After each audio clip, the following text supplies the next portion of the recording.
the Super Speedway.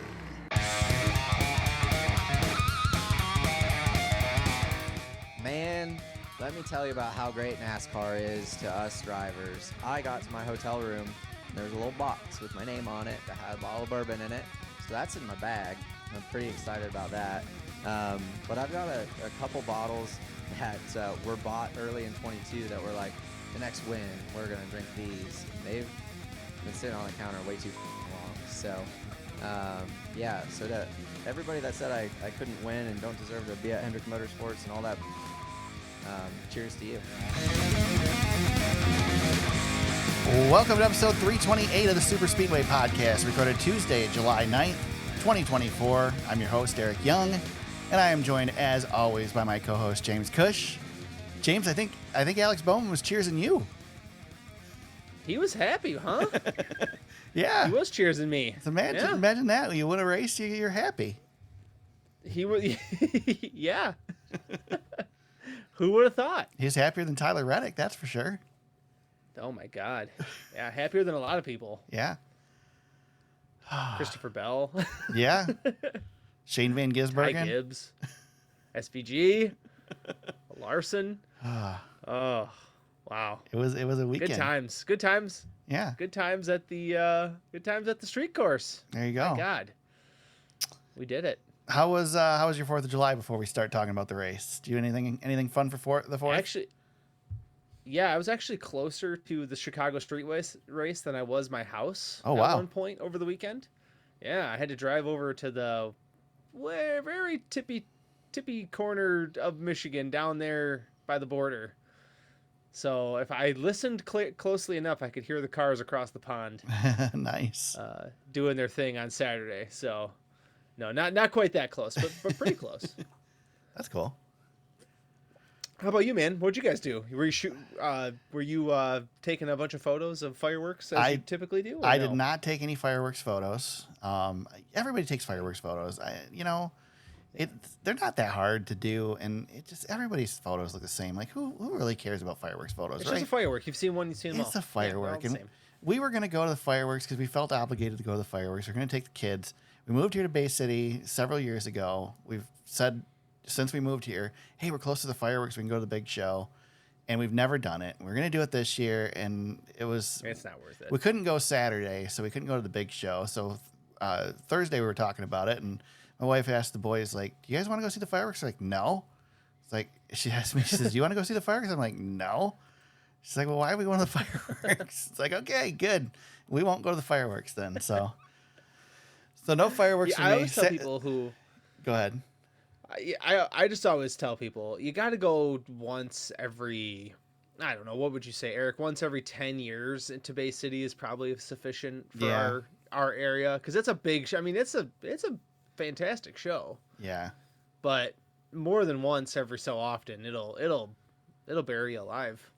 The last time I went was their big anniversary show way back, and so I know somebody that camps down there, and we went to their camper, and we were probably about 30 feet away from the closest you could possibly get to where they shoot them off. And that show was just so good that it's like, there's no point. It's not going to be better than that.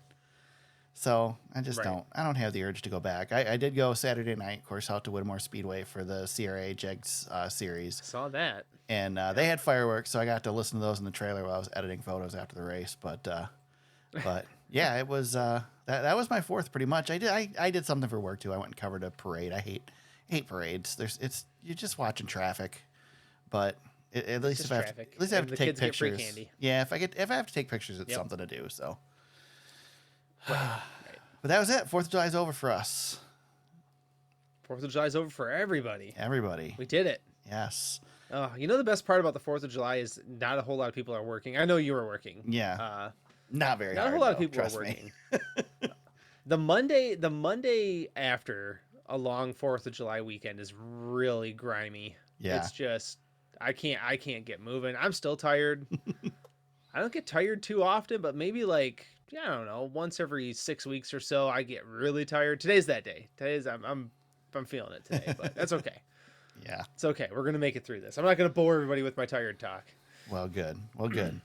And meanwhile, again, it was 4th of July weekend. So 4th of July's new tradition in NASCAR is racing on the streets of Chicago and torrential downpours. Apparently, yeah. Downpours we didn't expect to see coming, but yeah, I mean, last year we didn't really know it was coming until like the day before or the day of the Xfinity race. And then this year, like, I don't think anybody knew it was coming, right? I mean, just all of a sudden there was stuff popped up at right around driver intros, and there it was. Well, welcome to July in the Midwest. Yeah. I hate to break it to everybody. This happens to us all the time. There's just shower. We're gonna get what, the remnants of a hurricane tomorrow. So they're probably lucky they got this dang thing in before that. That is true. I'm gonna say that I am of rain coming. I am done bitching about start times, because this is another. You can't win. You can't. It's another example of a race that would not have had rain an issue if we'd have started earlier. But it's obvious that the networks have decided that it is more beneficial to them to have a few rainouts or a few rain shortened races than to start earlier in the day on Sunday. And it is what it is. It's what we're going to deal with. Credit to NASCAR and Goodyear for coming up with a solution to where we can at least run some laps and get some race in, get to halfway, whatever. I mean, 5 years ago, we wouldn't even been able to do what we've done now. So I'll take it, I guess. I'm not going to complain about it anymore, because it's deaf ears. You can't win. Yeah, you can't win. The thing that may benefit us next year, James, is that we're going to Amazon for the summer stretch, and Amazon doesn't give a crap what time the race is. So that might help. Maybe they'll make some decisions and start some races earlier. And Dale Jr.'s involved there too. Yeah, so. As long as we're on network, it don't matter. We're stuck with what we got. Suck it up, deal with it, and enjoy it. The concert that they had going on, I mean, it's billed as a party and there's a race. Yeah, I kind of learned that in jest afterwards. We had the protesters, right? Yeah, that delayed us a little bit. So yeah, but yeah, I mean, in all honesty, the fact that the race didn't get completed that means nothing to this event. I mean, the race is just the pudding at the end. The whole event is to bring people to the race, but the event is what brings the people. And the event happened. Right. Everything happened that was supposed to happen this year. We didn't cancel every concert. So that's it. If there's one that we can take an L on during the year, it's this one, because hey man, we got the show in. We just didn't get the full race in. But I almost think it would be fun to have this race, and whatever race is here in the future. I think we're going to be here for another year at least. Oh yeah. When the mayor is on pit road with a fire suit on, I think we're coming back. He's trying his hardest. Yeah. But I almost wish we'd run this race right on the 4th of July. I just think that would be. Yeah, that'd be cool. Because they used to do that for the firecracker way back in the day, but that was a whole lifetime ago. I was going to tell you, since we're talking about the rain delay, I saw somebody tweet out that remember back in 2014 when NASCAR standardized start times, everything started at 1 o'clock, right? Yep. For the most part.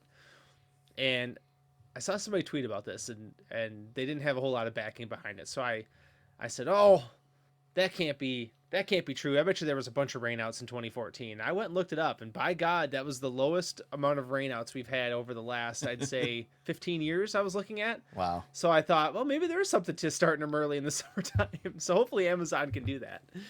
Dude, I remember for years Michigan started at noon. Oh my God, yeah. I remember they started at 2 one year, and I was all out of whack. Yeah. I was like, I can't believe the race is starting this late. Yeah. But yeah, they used to start them at noon, and we were home. God, we were home by 6 o'clock at the latest. Well before dark. Oh yeah, that was a good time. Yeah. Yep, that was our heyday, Eric. We really lived. That was. But you know what we weren't doing back then, James? We weren't racing on the streets of a major U.S. city. I know we're going to talk about Alex Bowman and everything and all the stuff that happened in this race, but I think most importantly, this race is I want to get your opinion on the success of this race. I know you don't like the street course, and I don't think it's the street course so much that you don't like. It's just where we're at. But what do you think? I mean, Should we just bulldoze Chicagoland at this point? Because I don't think we're going back there, right? I don't want to bulldoze it yet. Me neither. Let's hold off. That's Let's the hold only off on thing the I hate bulldozing. about this race is that we've lost Chicagoland. Yeah. The race is great. The setting is great. James, when we talked about them building a track in a city for stock cars, we all said you can't build a good racetrack in a city for stock cars. This racetrack is a good racetrack for stock cars. Yeah, it's the cars. I mean, I'd love to see them just race dry like we saw on Saturday. It was great. Yeah, we haven't really seen it yet. I think the strategy at the end of this race made it fun because you had the wet track and you had guys coming and going on slicks and wet tires. Yeah. That made it interesting. There's a couple of areas on the track where the cars are just so big in certain pockets of the track, but you saw at the end of this race Tyler Reddick coming on the slicks, and if he doesn't make one bad mistake, but he was going all out. I don't even fault him for the mistake. It was just he was going for everything he had. Yeah. I would have loved to have seen him get to Bowman to see what he could do. I would have loved to see what he would have done. Like, would he have bumped? Yeah. He'd had to bump him. There's no way he's going to pass him clean in that amount of time. Yeah. You're right, Eric. I don't love the street race. But big picture, I don't have a problem with NASCAR having a street race on the schedule. Like, I see the big picture benefit of it. It's not my cup of tea. Right. But it has its exciting moments, man. I mean, that Xfinity Series race was pretty special.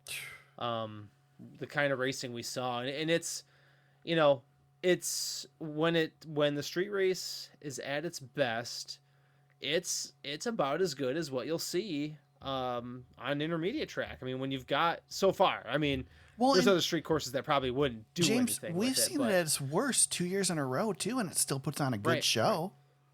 Right. Yeah. I mean,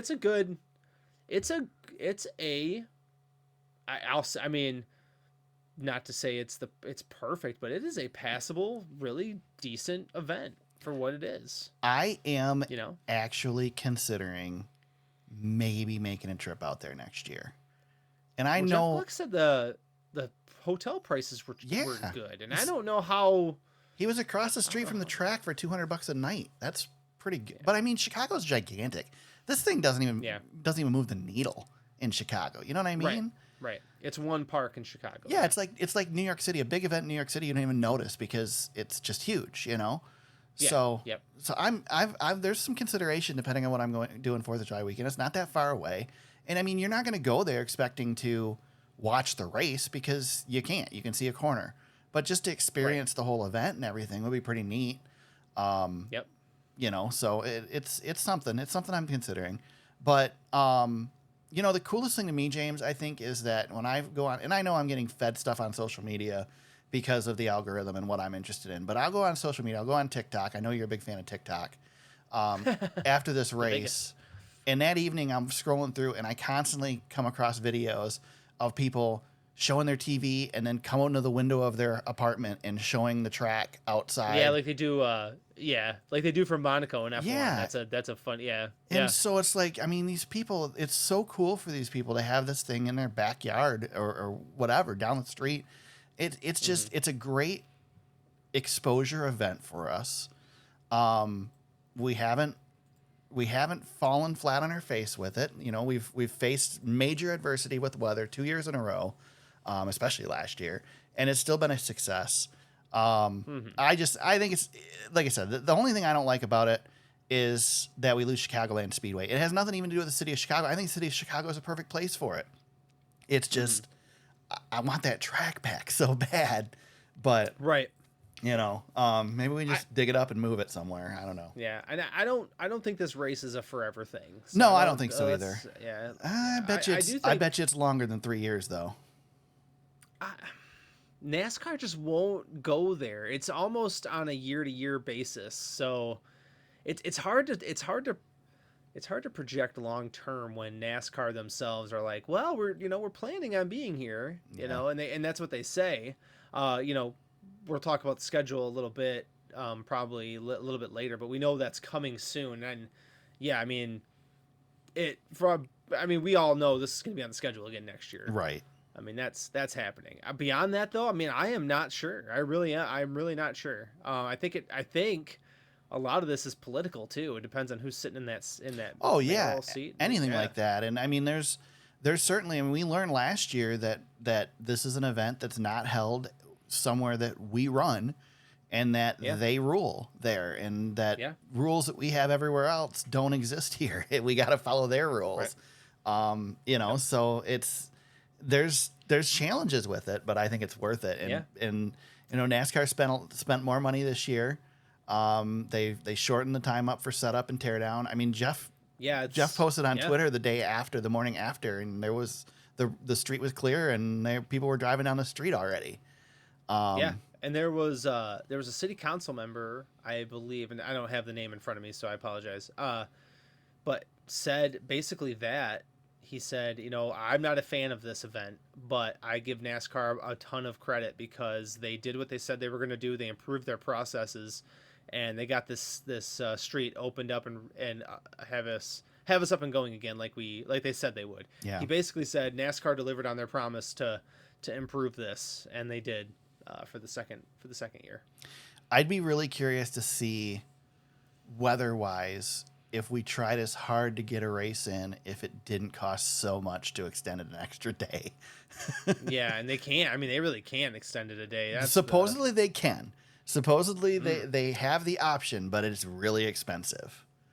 Yeah. So, but NASCAR doesn't like to do that. Yeah, no. I mean, do you blame them? But the sounds of things, they're probably not making money off this event anyway. They're getting exposure from it, but this costs them a lot of money to put this show on. Oh yeah. Yep. So let's talk about Alex Bowman gets the win in this thing, James. When we went into this race, I don't think he was a likely choice for any of us. He finished last year. Yeah, but you and I talked. We were talking offline, and it's like Alex Bowman is that guy, and we've said it here on the podcast before, that he could never win another race again the rest of his career, or he could go on a heater and win the championship this year, and you wouldn't be surprised. Oh yeah, nobody knows.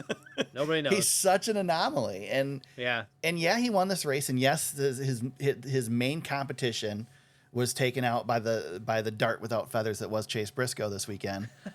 But still, I mean, Bowman was running, and he beat Joey Hand at the end of this race. I mean, yeah, Joey was trying his hardest, and I know the wet tires went away on him, but yeah, Joey was giving him a fit. He was Alex was driving that sucker at the end of this race, and without doing that, Reddick would have chased him down too. Well, and I think the big moment we should mention is Christopher Bell was the guy coming. Yes. Before he got. Yeah, Bell gave another race away. Well, I mean, Ricky Stenhouse. I don't even know. Well, the reason that Bell gave this race away is because they shouldn't have changed to slicks when they did. Well, I'd actually disagree with you about this. It didn't seem like the right call initially, and I was really like, I can't, because I was on your side. I said as it was happening, I'm like, well, the 20 and the 54 just threw this race away. Why are they doing this? And then they get back on the track, and they are dog slow. Like they are just getting. I mean, he's getting reamed by guys on wet. And all of a sudden, that track started to dry, and Bell was coming, and we had that caution, and I'm like, well, maybe, and I really do think if he doesn't get wrecked, that's the point of demarcation. Like if Bell doesn't get wrecked, he's the one who goes after Bowman. I almost argue that the reason that Bell didn't have the opportunity was because of that caution. Yes, because that track would have dried out faster. Yeah. But we should mention that the race was on a time clock. Yes, like which I thought was excellent. Absolutely, me too. Oh, I loved it. Yeah, I loved it. But I hated that we had that stage 3 caution. Oh yeah. Like why? I don't know why we just couldn't keep the race green and get some extra racing. Yeah, but you can't do it because now you just screwed everybody's strategy again. Exactly. I know. I understand. I get it. Yeah. I think the biggest issue I had was was more annoyed with it was the stage 1 caution where we ran for like the caution came out with like 3 to go or 4 to go, and we ran out all those laps. I'm so tired of this. Just call the stage at that point. Just end the stage there, and pit, award the points, and now start the next stage. Yeah. Stop wasting laps under caution. This has been a thing ever since the stage system came up, and I can't believe that we haven't fixed it yet. Yeah, I know it doesn't happen often, but it certainly hurt us here. It happens at least once a year. Yeah. At least. Yeah, and I get it. I understand that there's a determined endpoint of the stage, so if you end it earlier, then you're changing strategy. But there's no start point of a stage. You can have 30 laps under caution for a stage break, or you can have 2 laps under caution for a stage break. It's almost like a common sense rule. So if the end of the stage doesn't matter, isn't set in stone, then why does the front of the stage have to be set in stone if there's a caution out? So Right. But anyway, back to the Christopher Bell thing. The thing with Christopher Bell is, yes, I agree. If he wouldn't have crashed, he would have likely caught Bowman and probably had a chance to pass Bowman. Yep. But if Bell would have stayed out on the rain tires, he'd have been further ahead than Bowman. I don't think anybody would have caught him. So I agree with you. Yeah. I still think the call cost him the race. Yeah, I agree with you on the. I think, like the armchair quarterback of, yes, that absolutely makes sense. I think in the moment, though, the teams were setting up for something a little bit different. But again, I think that clock and those extra caution laps, we kept getting cautions, and that's the thing you always gotta keep in the back of your mind as a crew chief. And I can't, and that's a job I don't want. No, because you have to always consider the cautions on the back end. And like, there's nothing you can do. Like the call to get slicks made the car faster. Yeah. It gave up position, but it made the car faster. Like that's the give and take you make. And if he's out on wets, he obviously doesn't get in a wreck, right? Right. I still, and if we didn't, if we were running to a scheduled distance of this race instead of a time clock, then it's a brilliant move.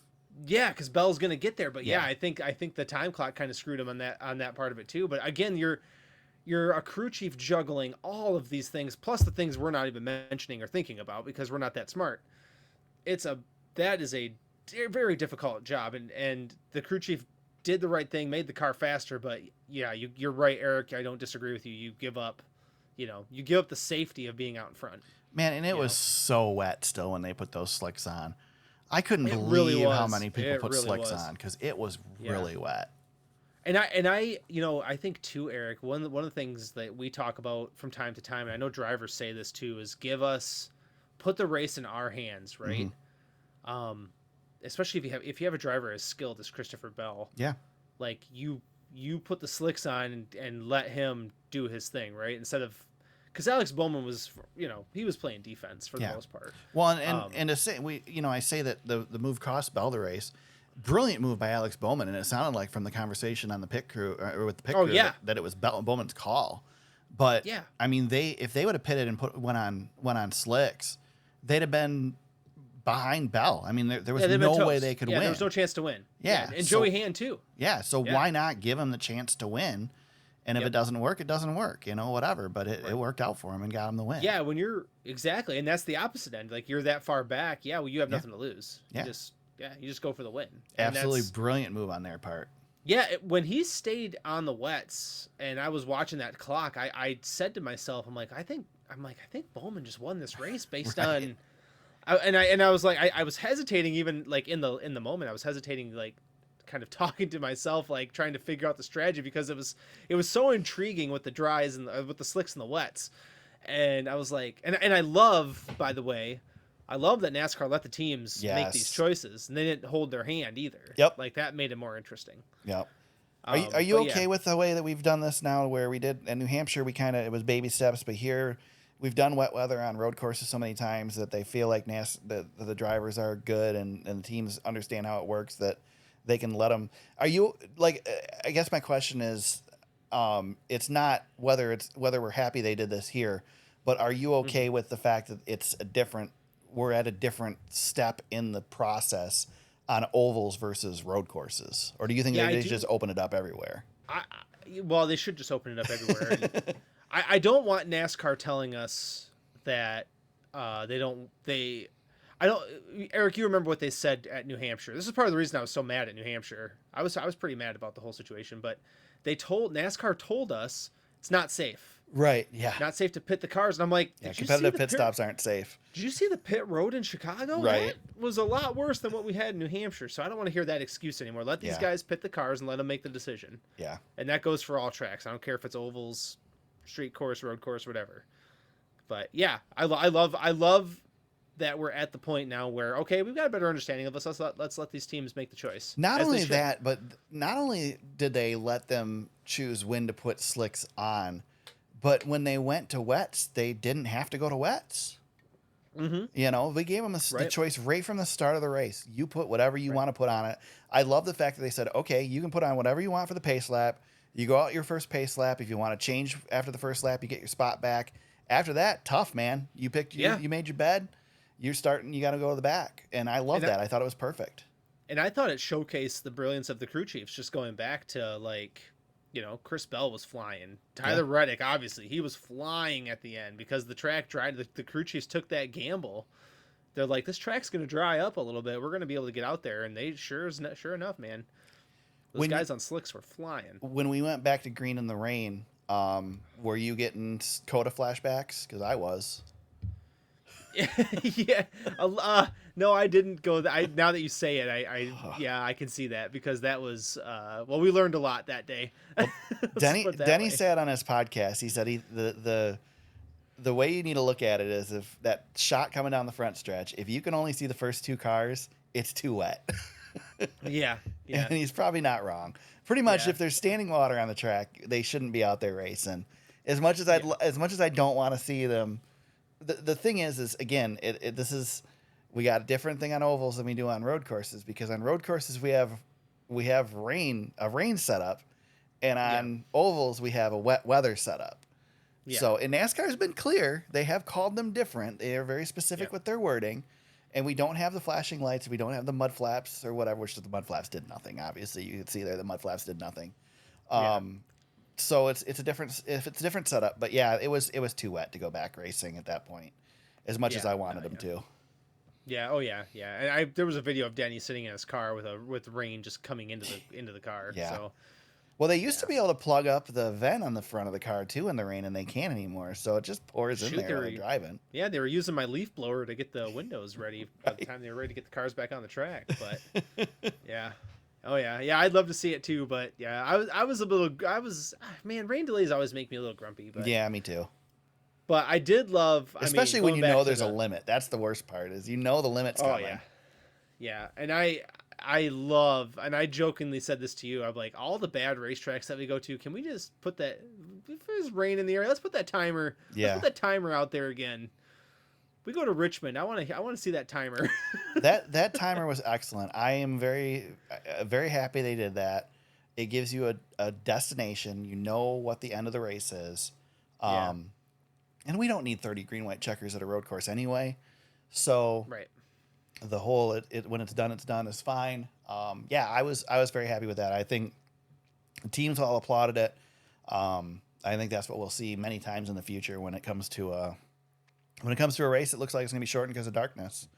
So, keep in mind, we're going 2 weeks. We're going to Indianapolis. The last race there was shortened because of darkness. So, yeah, on the oval anyway. Kudos to NASCAR by having that prepared because most of the time we don't look very smart with a lot of these things. But that was seamless. It worked out well. So it sounded like there were discussions after New Hampshire and that came up. Yeah. So, well, it was a good call. Yeah, definitely. Lots of kudos to NASCAR this weekend. I think they did a good job all around. And yeah, they did. They really did. Bubba Wallace not happy with Alex Bowman. Bowman wrecks him early in the race. Not Bowman's fault. I mean, it was a racing incident. But Bubba's pissed after the race. Slams into Bowman, puts him into the wall on the front stretch as both of them had their window nets down. Of course, the Bubba haters immediately jumped to Twitter and screamed for him to be suspended or penalized. Of course, we didn't hear a penalty announcement today. I'm assuming we would have heard it today if we were getting one, possibly tomorrow.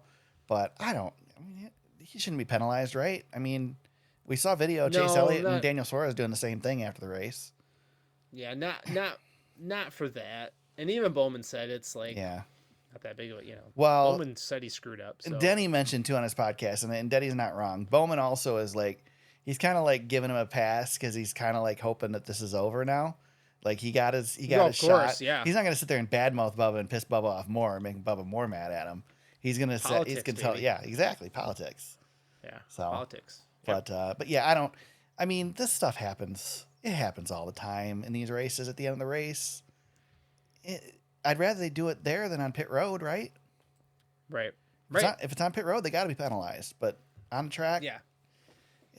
This stuff happens. This stuff happens Friday nights at the short track. I mean, nah. Yeah, slam a door, get somebody's fender and call it good. Yeah, I'm sick and tired too of the argument of tearing up race cars too, which I didn't hear that in this one, but a lot of times you hear drivers or teams. These race cars in the Cup Series now, when they go back to the shop after the race, they are torn down. They tear everything apart, take them completely apart, throw out the stuff that's broke, put back on the stuff that isn't. You're not hurting anything by tearing these things up after the race. Alex Bowman did more damage to his car trying to burn out than he did by getting hit by Bubba Wallace. Yeah. And for anybody who didn't see that, he tried to drift the car. He drifted it right into the wall. So yeah. That did more damage to the front of the car than anything Bubba did. So I am also dreading the day that the camera guy in the burnout circle gets hit, because it's going to happen. I'm so tired of that shot. Fox did a good job with the drone. And then they have to have a person down there. I watched the ARCA race, the end of the ARCA race at Irwindale too, and that camera guy standing by the car while it's doing burnouts. Man, I don't trust those cars. Somebody's gonna get hit. It's just. Are we gonna talk about Irwindale and Short Track Corner? I don't know. I don't have it in Short Track Corner, but you can bring it up. We can talk about it. I mean, it was an ARCA race. We technically could talk about it elsewhere, but yeah, it's pretty funny, man. It is. Before we get there, though, let's see. Anything else with this? We talked about SVG. Big bummer for SVG going out at the end of the first stage, basically, or start of the second stage. He barely got hit by the looks of it. That just shows you how on the edge they are. Hard. Yeah, because it was just a little bit of contact that sent him in that corner, and it ruined his day. Yeah, and he was hitting people a lot harder. Yeah. Than that. Yeah, he was aggressive, man, wasn't he? He was aggressive. He was aggressive. I mean, he was ready to win that thing. Yeah, it was fun to watch him, and it was definitely a bummer for him to go out. He's not a good track for Wendy's. No, yeah, the poor Wendy's car. He's a special talent. I mean, I guess we can bleed into some of the Xfinity series, but that race on Saturday with him and Larson was just that first stage was the best racing I think we've seen all year long in any series. And Larson was, and they praised each other. And they were clean. Yeah, they were clean about it. It was great. Yeah. And then they both finished 39th and 40th on Sunday. yeah, they did. And then SVG just, it didn't matter the car type. I mean, those are two completely different race cars. Yeah. He's just, everything we said last year. That was sorry, I'm cutting you off. Everything last year we said. No, it's okay. No, you're fine. Everything last year we said about the advantage of the next gen car being in his favor because it's so close to a V8 supercar went right out the window with how well he ran that Xfinity car on Saturday. He's just got a feel for that street course. Yeah. And I know he finished last. I don't care where he finished. He was the class of the field. He didn't finish last because of himself. He got taken out. No, I mean, yeah. And it wasn't Briscoe's fault either, but he got wrecked. I mean, that was nothing that Shane did wrong. Yeah. What's that saying we keep coming back to when you're racing? What was it? Racing with the rabbits? Yeah. Is that what it's called? Yeah, whatever. Something the heck along they those say. lines. Yeah. It's like yeah. So anyway, that's what happens. You pit, you get back there, and your day's ruined pretty quick. So yeah. But yeah, he's continued to impress, especially on the road courses. I mean, he leads the Xfinity Series and wins because of that. So well, I was ready to come back on this podcast and tuck my tail between my legs because I said no way he goes back to back. And yeah, he was gonna. Yeah, he was probably going to. Yeah, he was probably going to. I think so. Yeah, he might win a road course race yet this year, and I'll even say too, I said last year, I'm like, yeah, he might probably never win a race again, just because he had the jump on everybody. But that's not the case. He's shown. I'm trying to tread carefully here. But he's shown flashes of better than AJ Allmendinger. I was just gonna better than say, Marcos Ambrose. he makes AJ Allmendinger look like a chump. And AJ Allmendinger's really good. Right? That's what I'm But saying. he's got these flashes in him. We don't even that talk about are- AJ in the Xfinity series anymore, and they're driving the same car. I know. It's ridiculous. It's amazing to me. I really. And AJ's always impressed me on the road courses, and I mean he's won cup races on the road courses. That thing AJ did last year at Portland was like, holy crap, man. But Shane's making him look silly. But SVG, man, he's just I don't know where to place him yet, but it's he's a special driver on these. And when you go toe to toe with Larson, as a viewer, you earn my respect when you race him like that. Yeah. And Larson gets out of the car and Larson just throws his hands up like, yeah, he's incredible. It's like, well, what am I supposed to think if the the best driver in the world, best driver in the world's telling me this guy's incredible? Like, yeah, I see it. I see it too. And then you're just reaffirming it. So. And just no mistakes. Perfect driving. Oh, he's smooth as hell. Both of them. That battle was so good. I mean, I could not get enough of it. And SVG throwing the thumbs up out the window. Yeah. It was just a chef's kiss on that battle. It was so good. Yes, it was. Yeah. Yes, Really good. Really good stuff. And then they finished dead last in the next race. Right. All the fun we had. Yep, gone. Well, let's wrap up the Cup Series. Alex Bowman gets his 8th victory, 309 Cup Series races.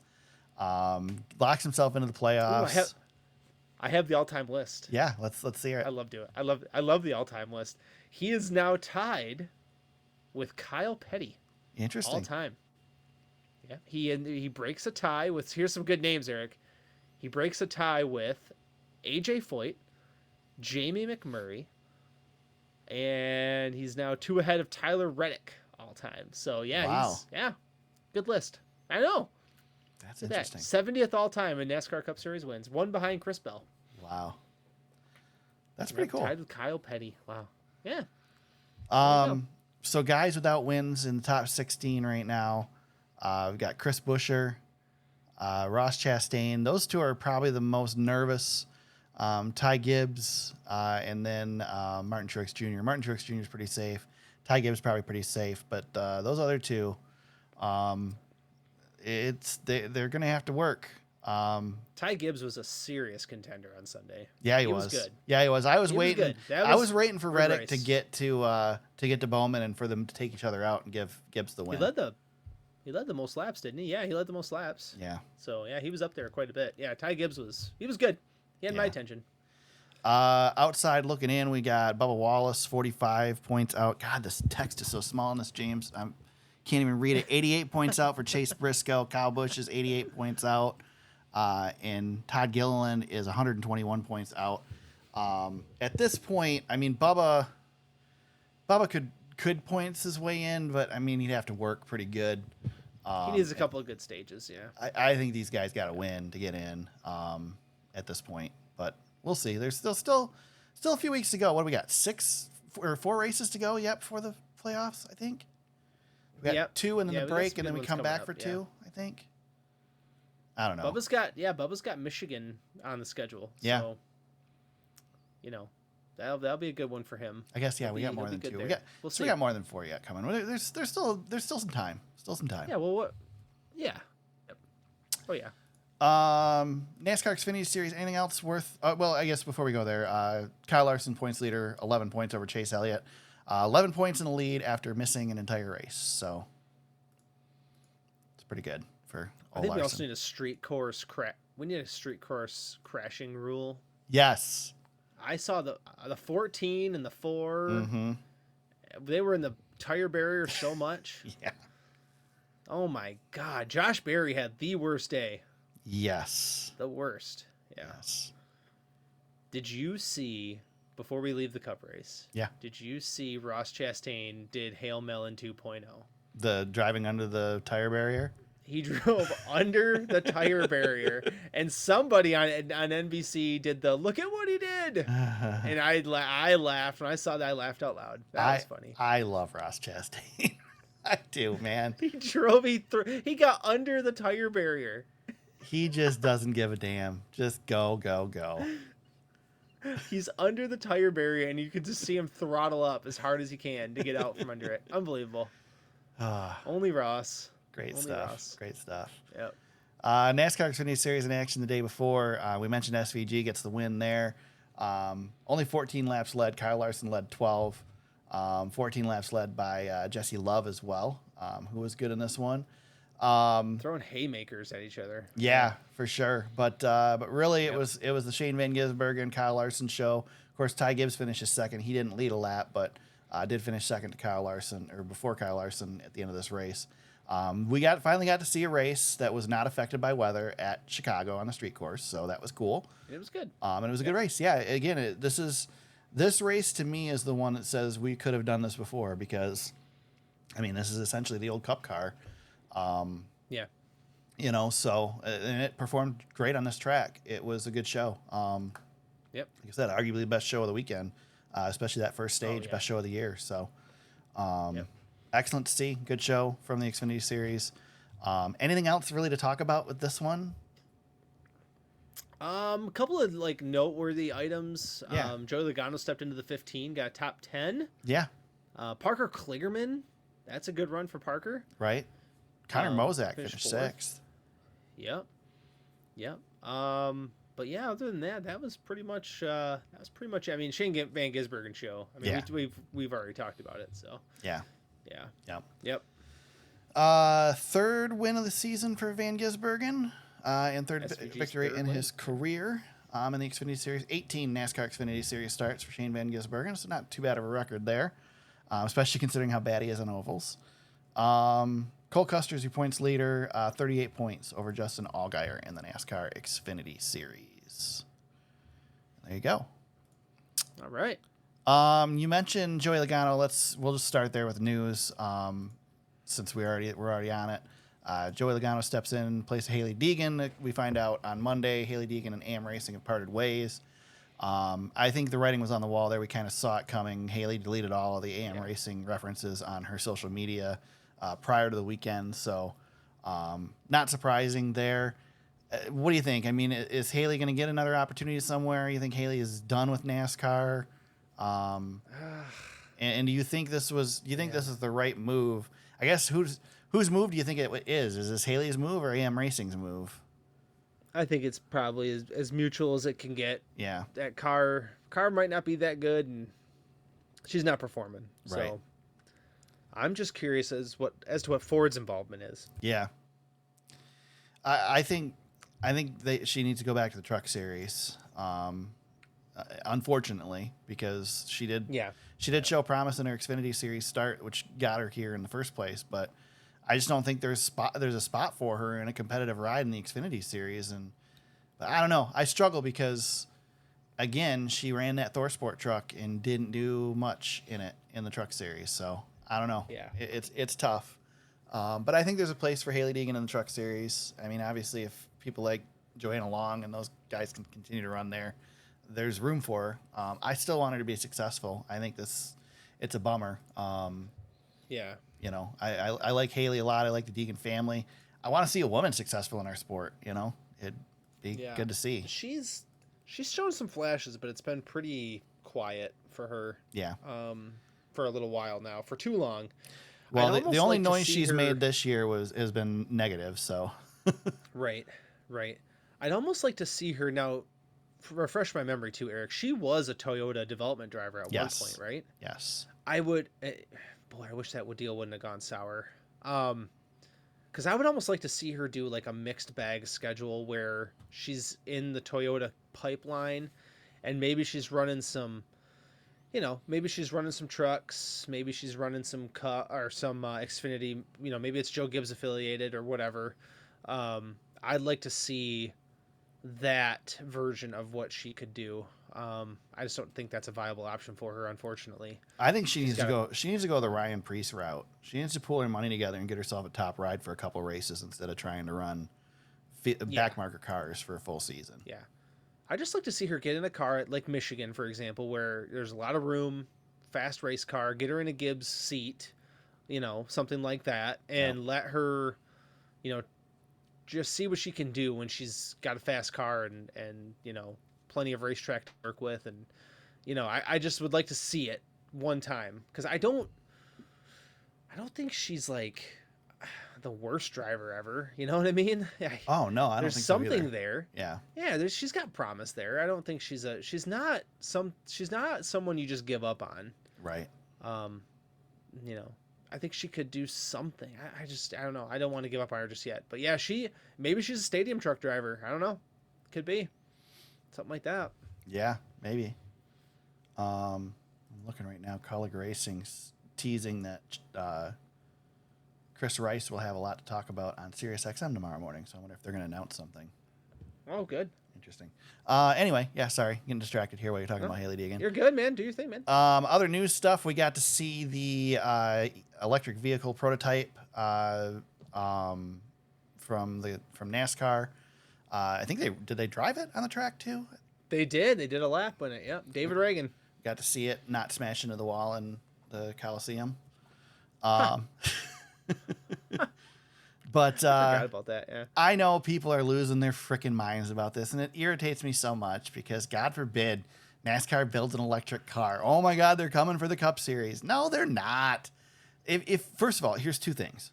First of all, if you think NASCAR is going to go and switch to an electric vehicle anytime soon in the NASCAR Cup Series, you're insane. They are not that out of touch with their fans. On the other hand, if you think NASCAR shouldn't be working on an electric car, you're an idiot. Because why wouldn't they be? That's what the whole freaking world is going toward. NASCAR, the reason NASCAR has involvement from the manufacturers is because the manufacturers use NASCAR to sell cars. And if you don't have a gas-powered street car, you don't want a gas-powered street car racing on Sunday either, right? Right. So as we get pushed into electric vehicles, and I get people are against electric vehicles, and there's a lot of bad information out there. There's a lot of good information out there as to why. That it's inevitable. It's coming eventually, until something else comes along. If something else comes along before we get there, it's coming. We're going to eventually not have gas-powered vehicles, or at least not new gas-powered vehicles. And thus, I mean, right now, hardly any of these manufacturers even make cars. So we're lucky they aren't just running pickup trucks every weekend. Right. So I don't know. It frustrates me that people are so upset about it. I still don't, and I know you are on the they got to be loud argument. They do. I personally I still believe that. I'm not saying they shouldn't be loud. I don't mind the noise, but it would be pretty awesome for me to go to a race with my kids who are asking questions the entire race and be able to answer the questions because they can hear me. So yeah, the sound of RC cars just whizzing by as they. But that's the thing. Like even Formula E, like they're not quiet. Yes, they're quieter than a gas-powered car, but there's still all kinds of stuff in there that makes noise. Here's the thing: when NASCAR does go to an electric car, please don't put like a speaker on it and make it make motor sounds. Just let it make the actual sound the car makes. I just want to keep I want to keep the combustion engines, and if there's an electric component to the cars, that's something. Well, that's the thing is we're gonna have hybrid technology well before this thing sees the Cup Series. Yeah. I mean that's known. This car was built with hybrid technology in mind. Can I just point out to you, Eric? Yeah. That the weather in Chicago was sunny and perfect, and was a beautiful weekend. Uh-huh. And then NASCAR drove an electric trots car. out this EV car. And the skies opened up, and God is angry. He's angry that we're racing on streets, and he's angry that we have an EV car. God's a NASCAR fan, and God's on my side. Yeah. Yep. We put that EV car out there, and he drowned it. He tried to drown us all. Wow. So I'm just saying, take that for what it's worth. I stand corrected. Kill the EV. The other part about this is NASCAR's partnering with Dana White on this little adventure in the Nitro Cross group. Yeah, I don't know about that. I'm not a big fan of Dana White. Right. He's got his own issues, but that's fine. We didn't learn anything from our Barstool partnership apparently, so we're gonna tread into those waters. But right. Hey man, it's fine for what it is. You know, I don't think if people NASCAR realize- started a 4th electric series, would you be upset about that? I mean, I probably wouldn't pay attention to it that much. I would. I mean, the it racing's wouldn't good. upset me. If the I racing's mean, it good, wouldn't I'll watch upset it. me. Yeah, I wouldn't be upset. Replace the ARCA series. That's actually not a bad idea. Right? You'd go through so many electric vehicles, they'd have to shut the series down by. That's true. Start. Way too expensive. There's a few. So, listen, EVs are great for people who want to drive to get groceries and Yeah. save the whales. I am all for saving the whales in the environment. That is no problem with me. I would actually buy an EV car for my commute to work. Just don't have the means to do so. But a few years ago, I remember there was a demonstration in Detroit, and Bigfoot was in town for some Monster Jam. Not Monster Jam. I know Bigfoot and Monster Jam don't get along. That's right. It was a monster truck demonstration, and they trotted out an all electric Bigfoot. And the look on my face when that thing took off and hit some crush cars, I made the same face. I make the same face every time. And it's that gif of Michael Scott with a dead look on his face, just turning around and walking into his office. It's the same look I have on my face. That would be like an electric top fuel dragster. Yeah. Like, what is that doing? Right.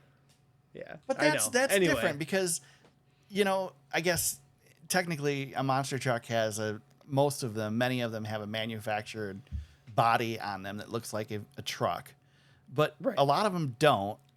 And so to me that doesn't make sense to have an electric version of. Dragsters don't make sense to have an electric version of because they're building specific motors, specialty motors for those cars. Right. But Right. NASCAR is supposed to be a stock car. And I get that they're not, but they're still called a stock car and they're supposed to represent their street counterparts. And there are no 8-cylinder, overhead, whatever. I don't know the motor technology, but the motors that we're running in our car in the Cup Series are not in production cars at all.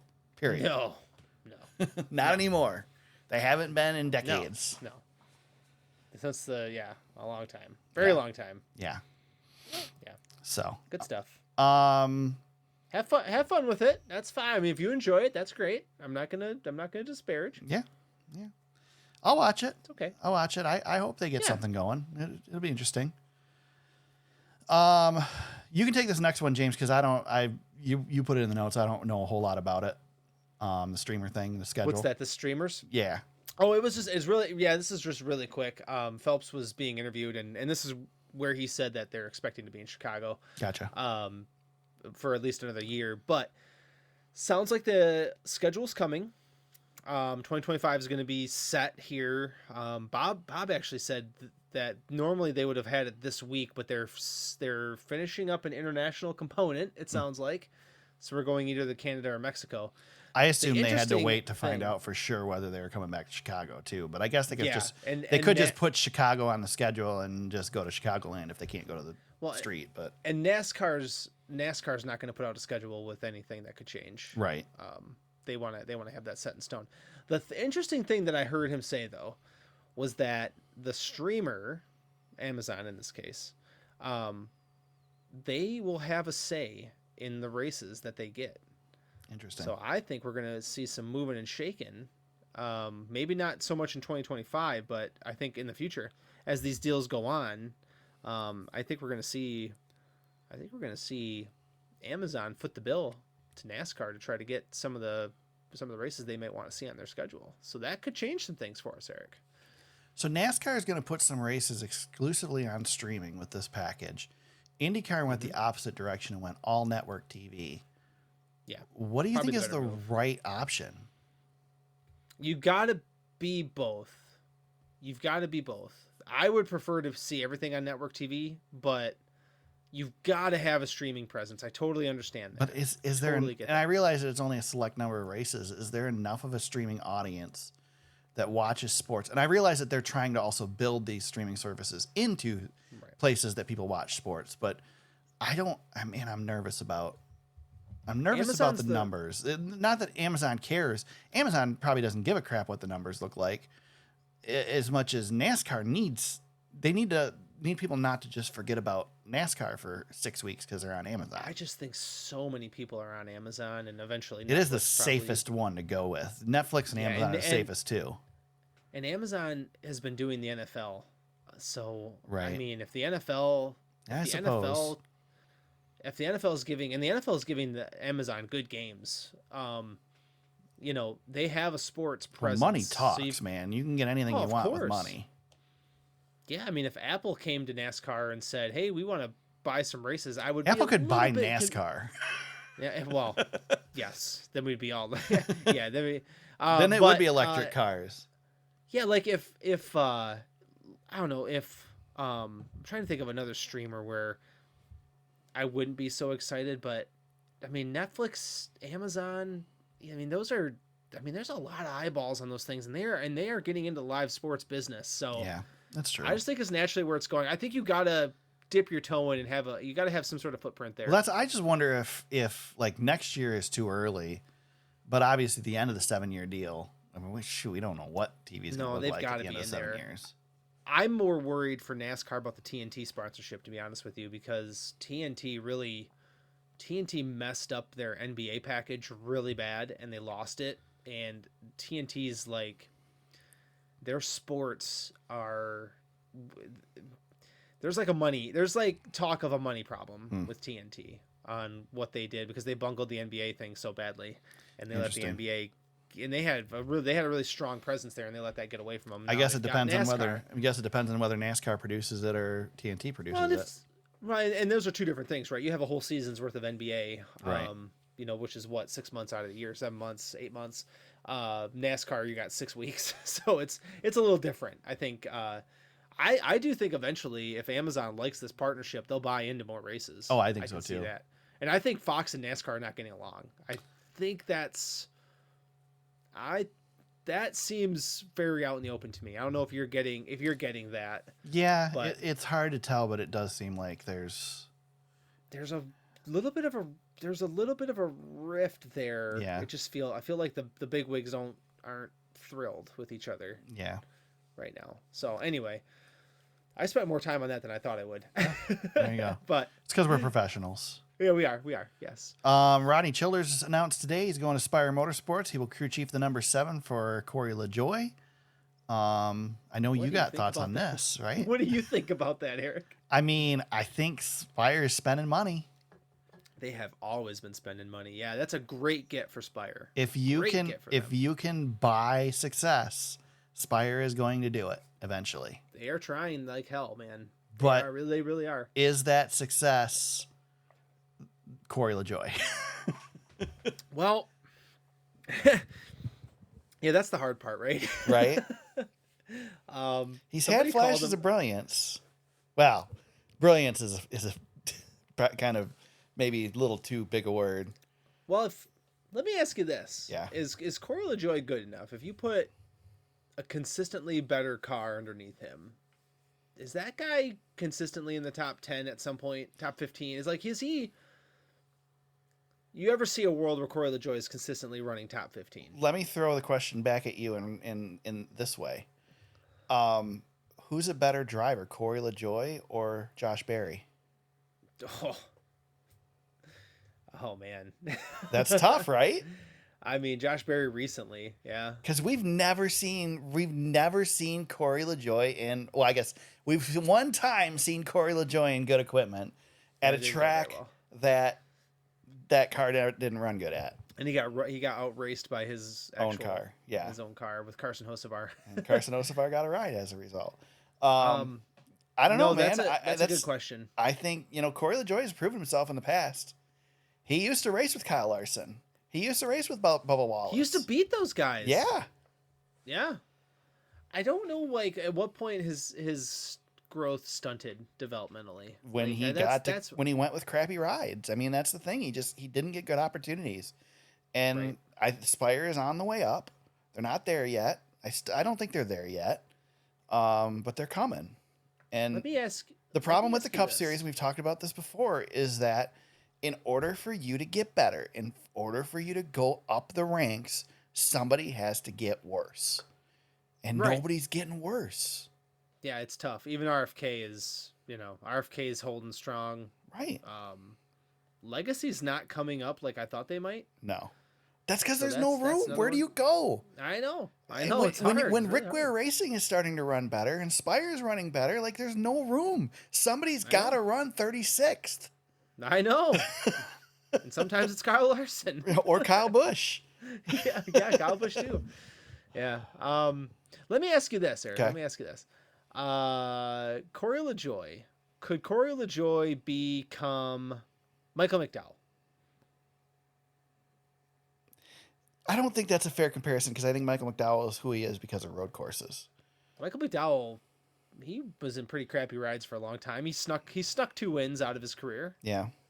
I mean, Corey LaJoie could win a super speedway race. I don't see Corey LaJoie winning a championship, but I do see Corey LaJoie winning races. I would not could. be surprised to see him win races.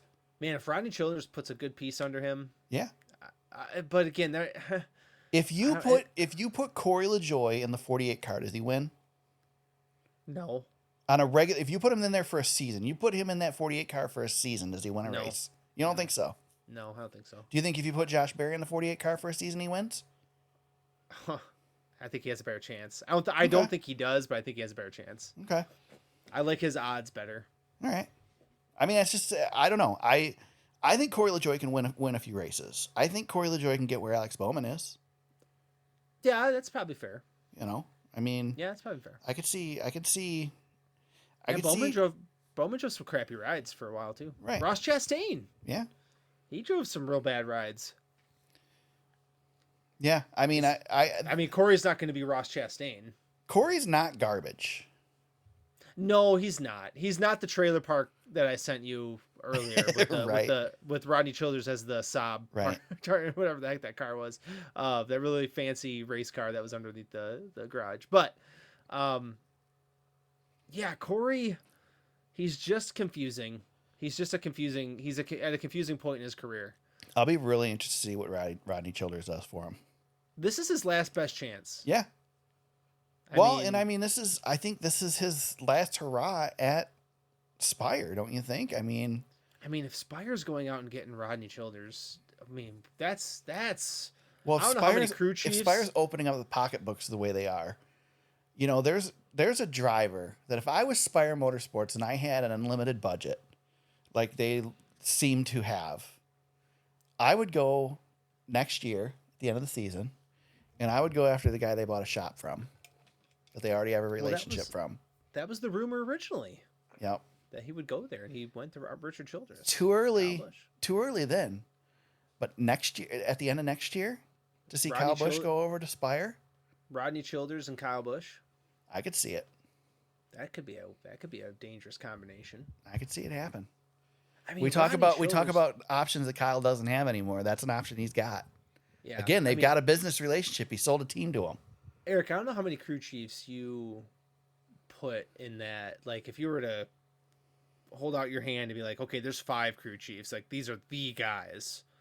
Like, Rodney's, he's there. He is. James, maybe I don't number know one. that I could name 5 current crew chiefs.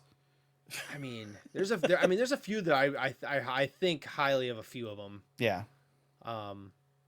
Gustafson. Yeah. I mean, obviously Gustafson. Well, yeah. Adam Stevens. Yeah. Paul Wolf. I think Paul Wolf is he's a multi-time champion with a couple of different drivers. So, other than that, Rudy Fugle. Yeah. I think he's up. I think he's coming. He doesn't have the championships yet, but yeah, he's coming too. Yeah, there's some Definitely guys. Rodney he's Childers the is guy. definitely high on the list. Very high on the He's list. that guy. Yeah, he's one of those guys. He's got not the resume. He's not Chad Knaus, but he's pretty damn close. Yeah, yeah, he's that guy, man. Yeah. He's that guy. But if he brings his people there and they build, I mean, if they build something similar to what they had in 2014 with that 4 car with Harvick, that would be special. That would be special. I just don't know if Corey's the guy. I guess we're gonna find out. And Rodney, I'd love to be wrong. Corey's a great personality. I'd love to be wrong about him.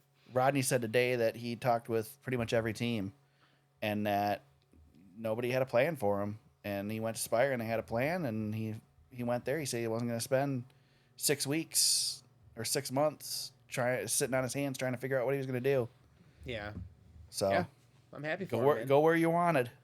There's a reason he wasn't going to the 21. I think this was in place. Yeah. This was yeah. Yep, I agree. So, we're gonna get a driver announcement tomorrow morning, or tomorrow anyway. Front Row Motorsports gonna announce their new driver or one of their new drivers. Noah Gragson. Yeah, Bob Pockris says it's Noah Gragson. When Bob Pockris speaks, everybody listens. So, what are the chances? Because this name's been floating around. What are the chances that Eric Jones swoops in at the last second? And probably 0 to none. Right? Takes that ride. Well, there's I don't know one if more ride over there still. So, I know. man, I want to see Eric Jones go somewhere else. I know. Chase Briscoe going to the 19 really. Yeah. Sucks Just that so irrelevant where he's at right now.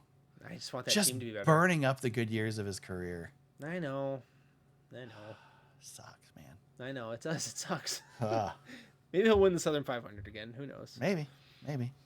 Any other news, James? Those were the only news items I could see. I've been watching the Twitters. I don't see anything on the Twitters. Nothing on the Twitters. Denny Hamlin's on Kenny Wallace's show today, so that'll be.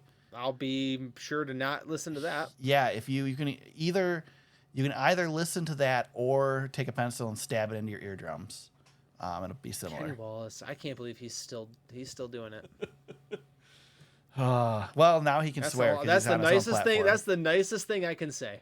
Like I said, he can swear because he's on his own platform. So, man, I don't know. Sometimes he still has relevant stuff, but his takes are not the best, and he loves to get people riled up unnecessarily. So, I can't stop seeing his stuff. It drives me crazy. I get YouTube suggestions all the time because every once in a while he'll hook me with one of his headlines, and I'll watch part of it, and I just want to.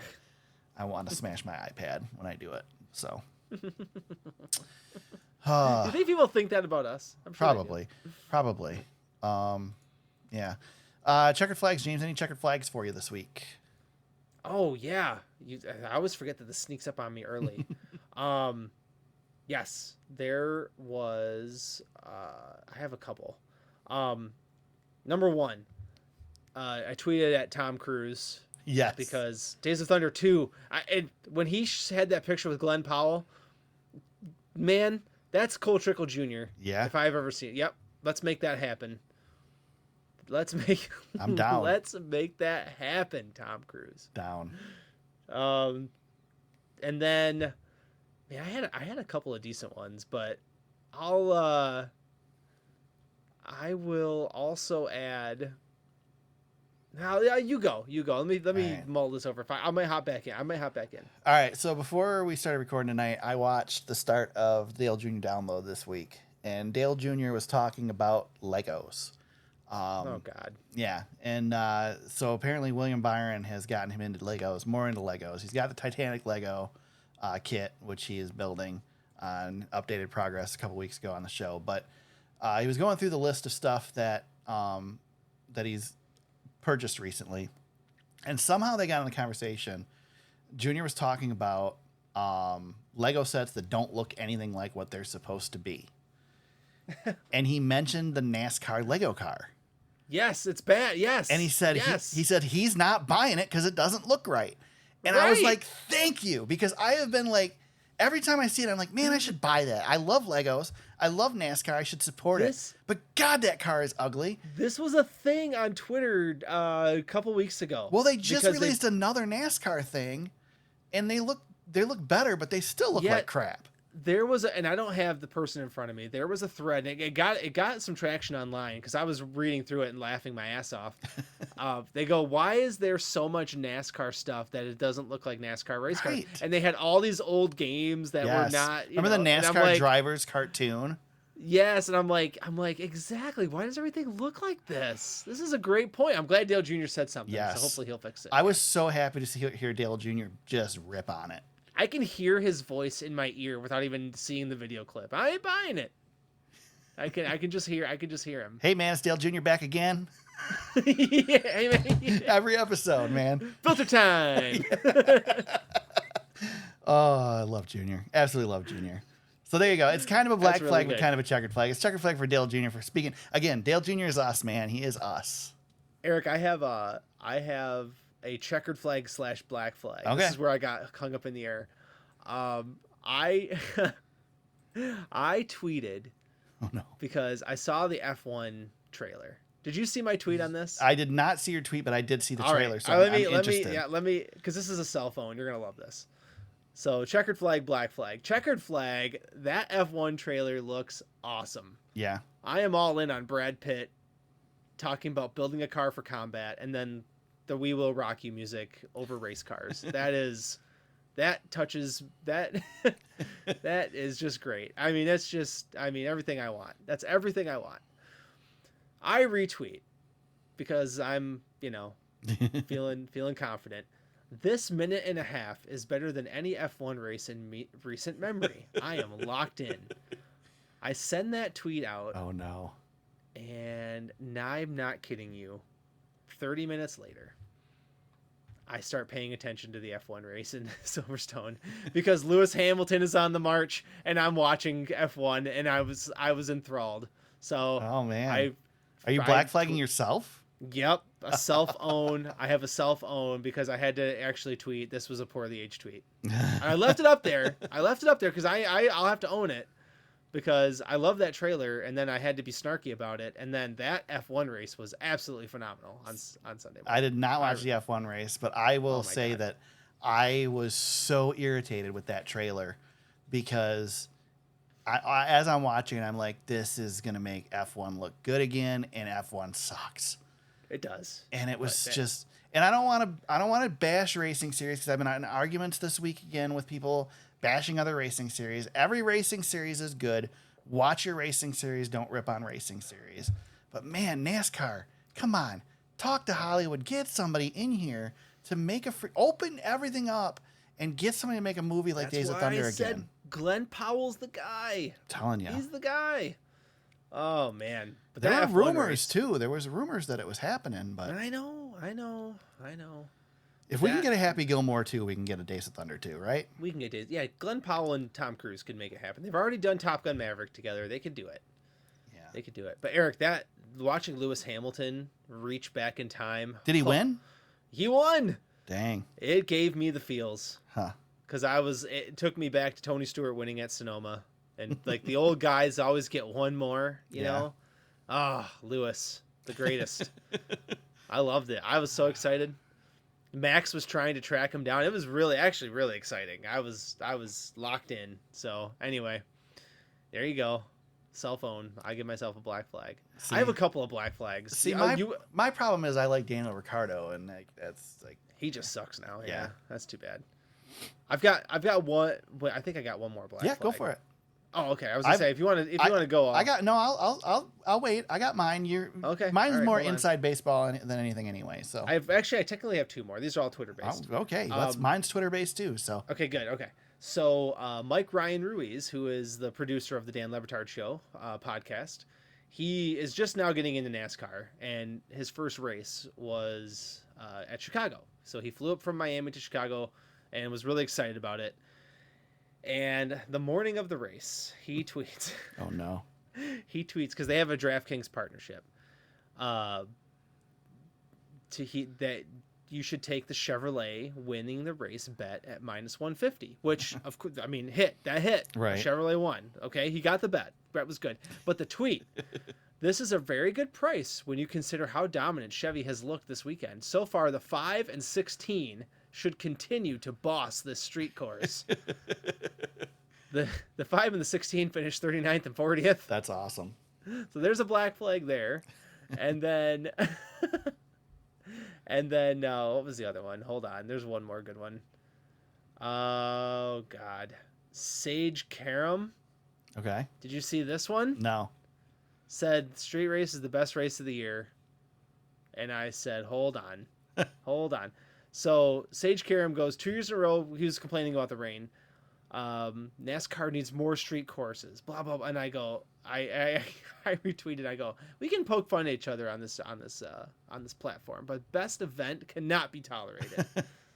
So Sage Karam, I'm gonna give you a black flag. It's not the best event. It was a good event. No, it's not the best event. No, and maybe event. Maybe it is an event. I guess technically it is an event, right? But race, no. I mean, it's a good race.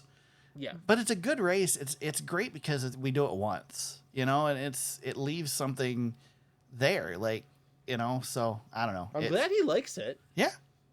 Yeah. My black flag, James. Again, it's kind of inside baseball. You're gonna know where I'm going with this. I'm not gonna name any names as much as I'd like to, but let me just put it this way: if you hate something so much that you can't possibly come up with anything nice to say about it, and 99% of what you post about on social media is how much you hate that thing, and half the time you spend your time responding to others' posts to tell them how much you hate that thing, why in the world would you waste your time watching it every week? Why would you just not watch it? Do you think this person's a listener? There's no way. No, I don't think so. Because he was coming back at you pretty hard. So. He was. Yeah, okay. I don't understand. I just don't understand. And this goes for this person. This goes for many other people. I see plenty of NASCAR hate in my timeline. The funny thing is, it's one thing to just like respond to a NASCAR tweet or whatever and make a jab. But when you post on your timeline acknowledging something that just happened in the race, to show that you are literally watching the race you are bitching about, how much you hate. Why are you doing that to yourself? It just doesn't make any sense. Sometimes I do this. Yeah, I mean, I've hate watched stuff too. Like, okay, so I am a big Stephen King fan, James, and I know this is going way off the reservation. You are going off the reservation here, yeah. So, big Stephen King fan, and he wrote the book Under the Dome, and it was such a great book. And then they made a TV miniseries or TV series about it, and the TV series was so bad, especially the second season. It was the worst thing ever. Like, some of the worst television imaginable. And I watched every last episode of it because it just pissed me off. And I hate watching it. Oh, man. So I guess I get it. But I would not waste every Sunday watching a sport I hated. Just doesn't make any sense. Go do something else. But hey, we'll take the ratings. So I mean, I don't watch F1 very often. Yeah. So I don't hate F1. I just don't enjoy it a whole lot. Yeah. I watch the start. Wow. Like, if I can be around for the start, I'll watch the start of F1 race. And then I'm like, okay, couple laps in, I'm good. Okay, max one. Yep. Right, exactly. Yep. There you go, James. Short track corner, I don't have a whole lot. I know you wanted to mention Irwindale, so we'll get there in a second. But the JEGS CRA All Star Tour visited Whittemore Speedway the first time ever on Saturday for the Instacoat Up North on the 4th, 104. Stephen Ulman took the win with a late race pass. They had a restart with, I think, 11 to go at the end of the race. It was a great race. Awesome race. A little bit of weather we dealt with out there, but not bad.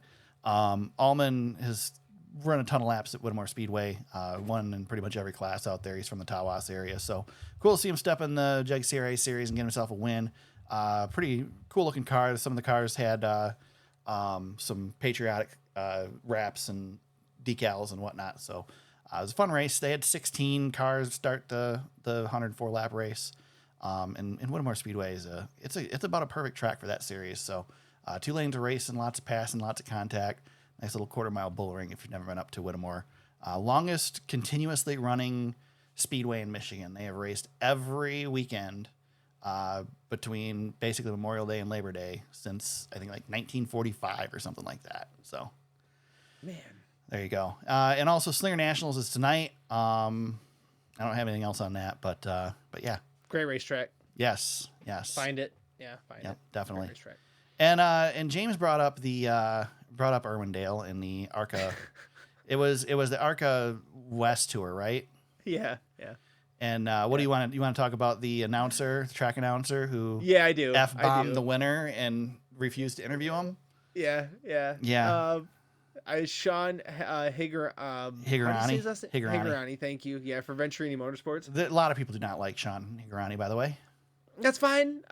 He won the race, And the on-track announcer basically said, "You're disrespectful. I'm not interviewing him. F you, buddy." Yeah. He On the went microphone. He said it on the microphone. And then he went over to second place and goes, "Here's a respectful driver. Yeah. We'll talk to you." Yeah. It was something. I've never seen anything like that. That was fantastic. Just for And the record, Ronnie's climbing the fence too. I mean, he was having a great time celebrating. just for the record, the Arca did cut the highlights right before he said the F-bomb, so they did not include that part in the highlight package. Can you imagine somebody winning a race and the track promoter being like, "Eh"? Yeah, that's rough.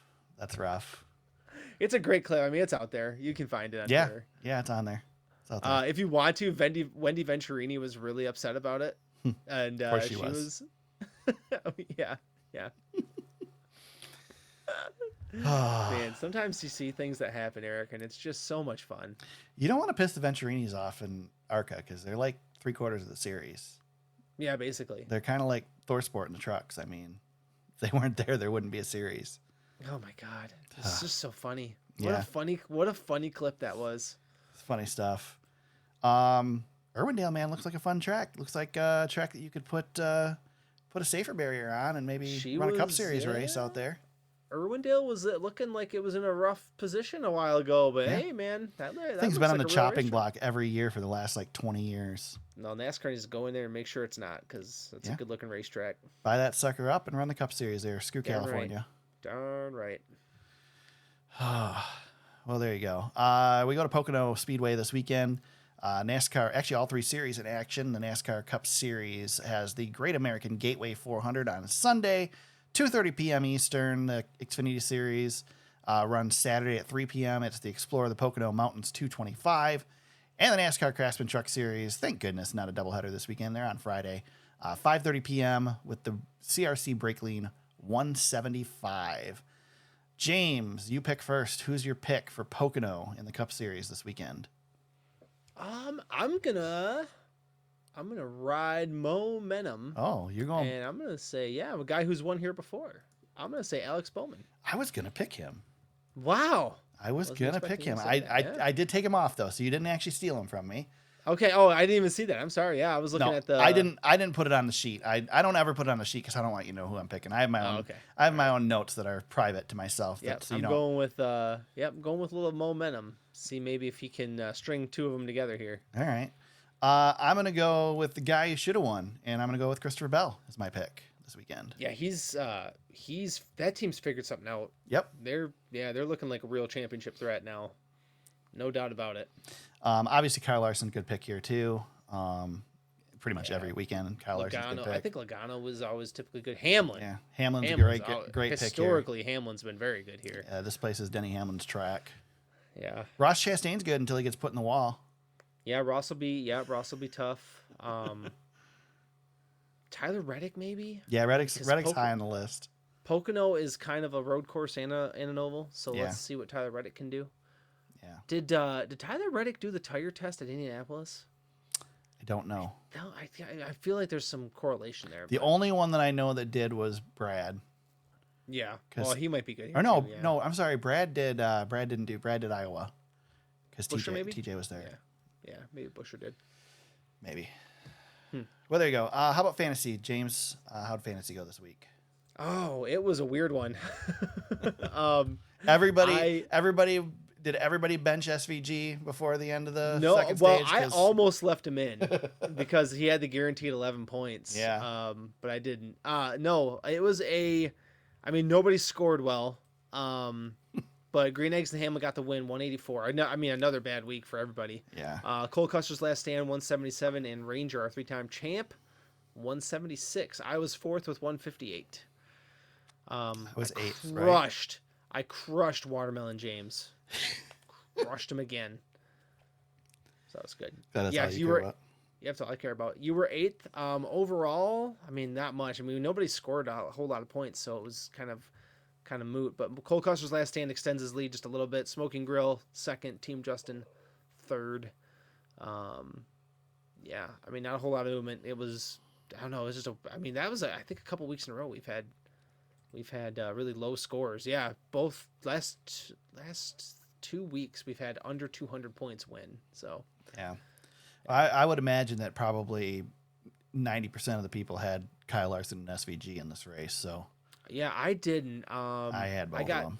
Yeah, I got snake bit. I had McDowell. I had Ty Gibbs. I had Tyler Reddick. I had Chris Bell, and that's what got me. Chris Bell. I lost a lot of points with Chris Bell late. Can't remember. I don't think I had Chris Bell. I had Reddick and I don't know. It's hard to say because I know I changed because I think I took McDowell out. Yeah, I had McDowell. But I had Reddick and Gibbs, I think. But I had Larson and SVG. The point totals I can only imagine swung like crazy because I know my score was going up because I had McDowell and Suarez and they were flying through the field at the end of the race. So I got a few points there at the end. But there you go. There you have it. James, where can people find you on social media if they want to hit you up during the week? At James Cush on Twitter. You can find me at TSuperspeedway on Twitter. You can find us on Facebook at facebook.com/TheSuperspeedway. Our website is thesuperspeedway.com. You can find the podcast on Apple Podcasts, Spotify, YouTube, Amazon Music, and iHeartRadio. Check it out on YouTube. Leave us a comment, whatever. I've noticed we've been getting quite a few hits on there, and I'm seeing that other people are also seeing some good success with the podcast on YouTube. So keep it up. Keep clicking on it. Maybe we'll think about adding a video component back to this, but no promises. Subscribe wherever you heard us for new episodes each and every week. And if you go to anchor.fm/thesuperspeedway, you can leave us an audio message and we might just play it on the show. All 3 series in action this weekend at Pocono Raceway. We race there, we race Indy, and then we're on break for the Olympics. So a couple weeks we'll get off in just a few. So Craftsman Truck Series on Friday, Xfinity Series on Saturday, Cup Series, the big show on Sunday at Pocono. We'll be back next week to break it all down. Until then, everybody, let's go racing.